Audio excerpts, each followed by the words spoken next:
Bismillahirrahmanirrahim. This is Miss Shavana from Computer Science Department, and this is the first online lecture for second semester BS Computer Science for the subject Object-Oriented Programming. So today our topic of discussion is constructor and destructors. In previous classes you have studied about the class and objects. Class is, now recalling it, that class is what? It is a blueprint and it is a sketch, and class जो है that is a general form of anything, and objects are the instances of classes. Class के instances होते हैं. Okay, अभी now we are talking about the constructors, but before going to discuss the constructors, we know that every class has two sections, public and private, in which we, in public section we declare data members, and in private sections we declare member functions. So constructor is also a member function, but it is a special kind of member function. Why we call it a special function? Because it creates an object, or it initializes the object with certain initial value. Constructor are special class functions which performs initialization of every object. The compilers call the constructor whenever an object is created. यहाँ से आपको मैं एक example के through थोड़ा सा यह समझाती हूँ कि कंस्ट्रक्टर क्या है. here let's see, यहाँ पे आप देखें, here is the class A. Now class is the reserved word and A is the name of the class. Starting braces and ending braces. तो ये क्या बन जाएगा? This is the body of the class. ये class की क्या बन गई है? बॉडी बन गई है. Now within the body आपको नज़र आ रहा है, here is a data member x of type int and it is declared as public. Now यहाँ पे आपको एक और डेफिनेशन नज़र आ रही है, declaration. This is a parenthesis and then starting and ending braces. Actually this is a constructor. Why I am calling it a constructor? इसको हम क्यों कहते हैं कि ये कंस्ट्रक्टर है? क्योंकि इसका नाम जो है वो क्लास के नाम के साथ मैच कर रहा है. सो कीप इन माइंड कि कंस्ट्रक्टर नेम जो है वो हमेशा क्लास के नेम की तरह होता है. इसकी पहचान ये है कि आप क्या करेंगे, इसका नाम जो है वो क्लास के नेम पे होगा. So name of the constructor will be same as the name of the class. And constructor will never have a return type. ये बात भी याद रखिए कि कंस्ट्रक्टर का कोई रिटर्न टाइप नहीं होता. हमेशा किसी भी मेंबर फंक्शन का कोई ना कोई रिटर्न टाइप होता है, इंट, फ्लोट, कैरेक्टर, वॉइड. लेकिन कंस्ट्रक्टर का कोई रिटर्न टाइप नहीं होता है. इसका मतलब हुआ कि whenever you will call it, it will return you nothing. आपको कुछ रिटर्न नहीं करेगा. ओके, कंस्ट्रक्टर को हम विद इन द क्लास भी डिक्लेयर कर सकते हैं और हम आउटसाइड ऑफ द क्लास भी डिक्लेयर कर सकते हैं. इट मीन्स कि if you are declaring constructor inside the class, तो फिर that is simply you will write the name of the constructor and the body.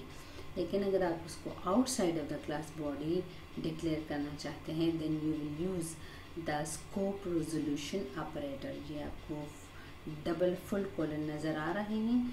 इससे पहले आपने उस क्लास का नाम, जिसका कंस्ट्रक्टर आप डिक्लेयर करना चाहती हैं, क्लास के बाहर. So this one is what, ये जो आपको नज़र आ रहा है, दिस इज़ एक्सप्लिसिट डिक्लेरेशन. ये क्या है? ये जो आपको नज़र आ रहा है ये वाला, दैट इज़ एक्सप्लिसिट. ये क्लास के बाहर है. ओके, कंस्ट्रक्टर जो है ये चुन के ऑब्जेक्ट्स को क्रिएट करता है, और ऑब्जेक्ट्स को क्रिएट करने के साथ साथ उनको कोई इनिशियल वैल्यू भी असाइन करता है, और वो इनिशियल वैल्यू आपने खुद डिफाइन की होगी उस कंस्ट्रक्टर में. Now types of constructors, three types of constructors available हैं: default constructor, parameterize constructor and copy constructor. Default constructor क्या है? Default constructor is the constructor which does not take any argument, it has no parameters. मतलब क्या हुआ? इसका मतलब ये हुआ, आप देखें कि अगर आपने कंस्ट्रक्टर की जनरल डेफिनेशन ये लिखी है, क्लास नेम और देन ब्रेसेस में पैरामीटर्स लिस्ट दी है, पैरामीटर 1, पैरामीटर 2, तो अगर कोई भी पैरामीटर नहीं है, कोई भी पैरामीटर आप नहीं देते हैं, तो वो जो कंस्ट्रक्टर होता है वो डिफ़ॉल्ट कंस्ट्रक्टर होता है। उस कंस्ट्रक्टर को हम क्या कहते हैं? Default constructor.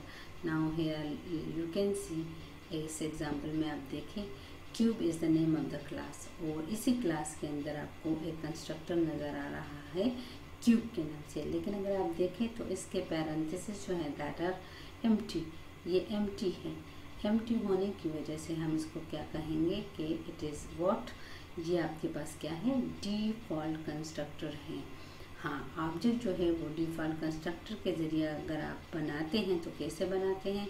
आप देखिए मेन में इस डिक्लेरेशन को देखें, आपने क्लास का नाम लिखा, then followed by the object name C. Now it will call the default constructor, and by calling the default constructor, C का जो ऑब्जेक्ट है उसका डेटा मेंबर को वैल्यू असाइन होगी 10, और उसका डेटा मेंबर क्या है? साइड। ठीक है, तो आप जितने भी ऑब्जेक्ट क्रिएट करेंगे आपके पास उसमें इनिशियल वैल्यू जो किसी भी डेटा मेंबर को असाइन होगी दैट इज़ 10। ठीक है, नाउ यू कैन, आप आउटपुट देख सकते हैं। आउटपुट आपको इस की वजह से नज़र आएगा, सी आउट सी डॉट साइड।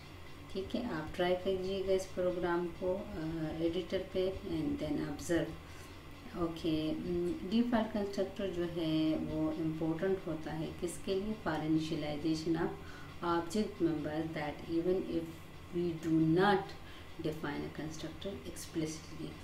अगर आपने कंस्ट्रक्टर खुद से नहीं दिया, क्लास के अंदर कंस्ट्रक्टर नहीं दिया, तो कंपाइलर क्या करेगा कि वो सिस्टम डिफाइन कंस्ट्रक्टर को कॉल करेगा और ऑब्जेक्ट को क्रिएट करेगा। जैसे इस एग्जाम्पल में आप देख सकते हैं कि there is no constructor in the body of the class, but still the object c has been created and it has been assigned the certain value. इस केस में जब आपने खुद से कोई कंस्ट्रक्टर नहीं दिया है, कंपाइलर अपना डिफ़ॉल्ट कंस्ट्रक्टर कॉल करता है, तो आपके ऑब्जेक्ट के जो वेरिएबल्स होते हैं या डेटा मेंबर्स होते हैं उनको कोई भी रैंडम वैल्यू से असाइन कर दी जाती है इनिशियलाइजेशन के तौर पे, या ज़ीरो वैल्यू असाइन कर दी जाती है, लेकिन ज़्यादातर रैंडम वैल्यू असाइन होती हैं उन वेरिएबल्स को। ठीक है, तो आपको डिफ़ॉल्ट कंस्ट्रक्टर की समझ आ गई होगी, जिसमें आपके पास क्या होते हैं? No arguments.